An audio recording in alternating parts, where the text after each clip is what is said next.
नमस्कार, स्वागत है आप सभी का आपकी अपनी चैनल भारत की बात गौतम के साथ में। दोस्तों, आज दिनांक है 5 मार्च 2025 और दिन है बुधवार का दिन। हमारे सभी कृषि उपज मंडियों के साप्ताहिक कामकाज का आज तीसरा दिन है और कृषि उपज मंडियों की ओर से सभी चीजों के भावों के रुझान हम सभी दर्शकों तक पहुंच गए हैं। आज के दिन हम बात करने वाले हैं आपसे इस एपिसोड में हमारे जीरे को लेकर। जीरे की भावों की स्थिति जो चल रही है आज के दिनों में, वो बिल्कुल चिंताजनक अवस्था में हम किसान आ गए हैं इस वर्ष जीरे की पैदावार को लेकर। किंतु पैदावार के साथ साथ पिछले दिनों में हमारे पूरे परिश्रम के ऊपर राजस्थान जैसे प्रदेश में कुछ इलाकों में जो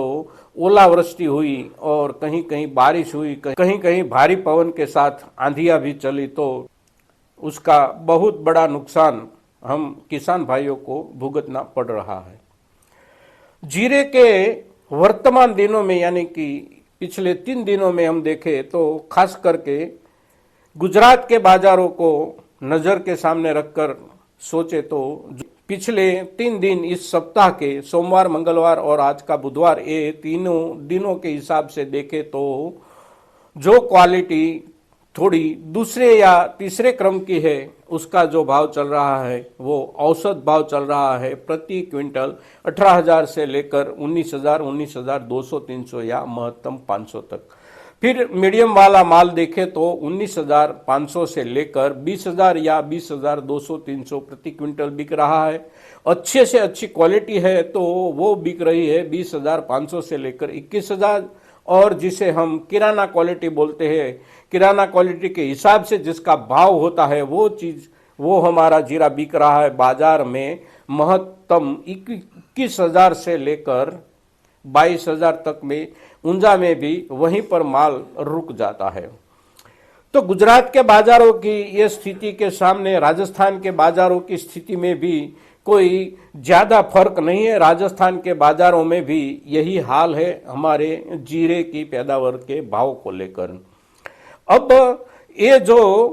इस दिनों में भाव चल रहे हैं वो भाव हमारे लिए आने वाले दिनों में आगे जाएगा, यहाँ पर रुकेगा या इससे भी नीचे जाएगा, इसका रुझान हम किस आधार पर तय करें। तो उसका रुझान तय करने के लिए हमारे पास केवल एक ही आधार बचता है और वो आधार होता है हमारी ओर से, किसानों की ओर से माल की अराइवल बाजार तक कितनी जाती है।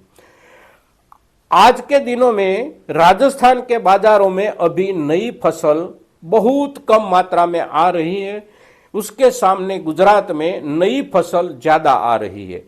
पिछले सप्ताह में नई फसल का जीरा जो आ रहा था उसी नई फसल के जीरे के थोक में इस सप्ताह की शुरुआत से यानी कि सोमवार से ही बहुत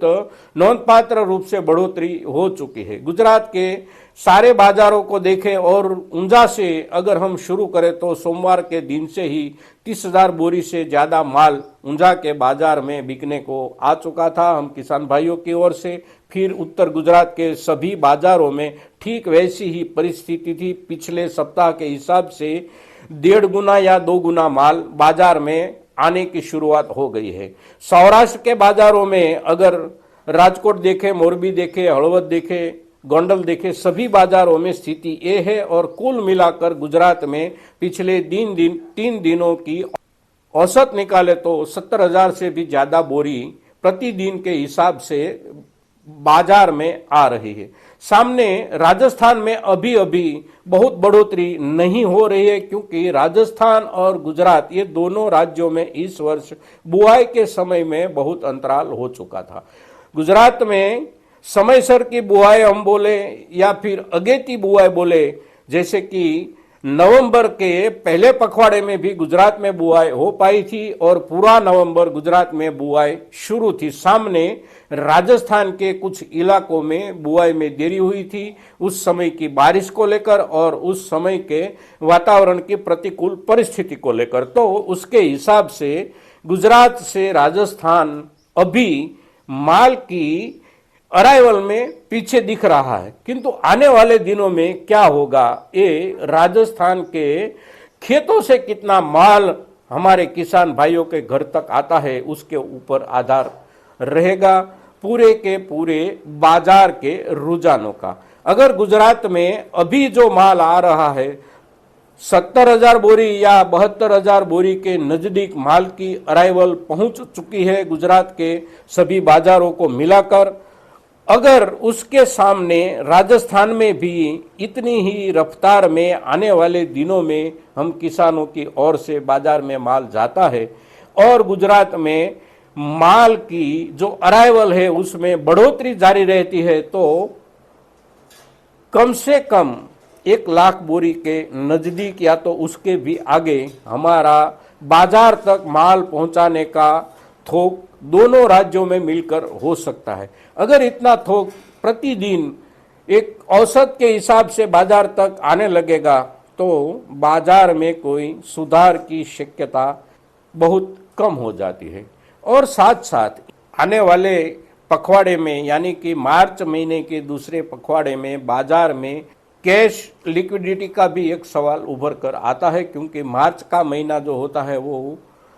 अपने अपने खातों के क्लियरेशन का हिसाब होता है सभी व्यापारी समूहों के लिए, और उसकी असर बाजार में जो कैश प्रवाहिता होती है, जो नगद प्रवाहिता होती है, उसके ऊपर उसका असर अवश्य पड़ता है। फिर मार्च के बाद अप्रैल के शुरुआत में और अप्रैल के महीने के दौरान कितनी अराइवल आती है और कितना हमारे बाजारों से देशावर में यानी कि भारत के अन्य हिस्सों में साथ साथ दुनिया के बाजार में माल बेचने की कितनी शक्यताएं बनती है, कितनी संभावनाएं बनती है, उसके आधार पर ही इस वर्ष में हमारे हाथ में जीरे का मूल्य आ सकता है। दोस्तों, पिछले साल शुरुआती दौर में बाजार कुछ ठीक रहा था, फिर बाद में वर्ष के पिछले 6 महीने के दौरान निरंतर भावों में गिरावट आती रहती और उसी गिरावट की बुनियाद पर इस वर्ष की नई सीजन की भी शुरुआत हुई है और उसी गिरावट के दौर के आधार पर नई सीजन की जो शुरुआत हुई है वो भी हमारे लिए अच्छी नहीं हुई है। तो आज के दिन जीरे के ऊपर आज के हिसाब से जो स्थिति है उसके ऊपर हम जब आपसे चर्चा करते हैं तब हमारा आज का ये एपिसोड ज़्यादा से ज़्यादा किसान भाइयों तक पहुँचे, इसके लिए आपकी भी जिम्मेवारी है और आप ये जिम्मेवारी अवश्य निभाएंगे, ऐसी आपसे अपेक्षा के साथ। जय किसान, जय भारत।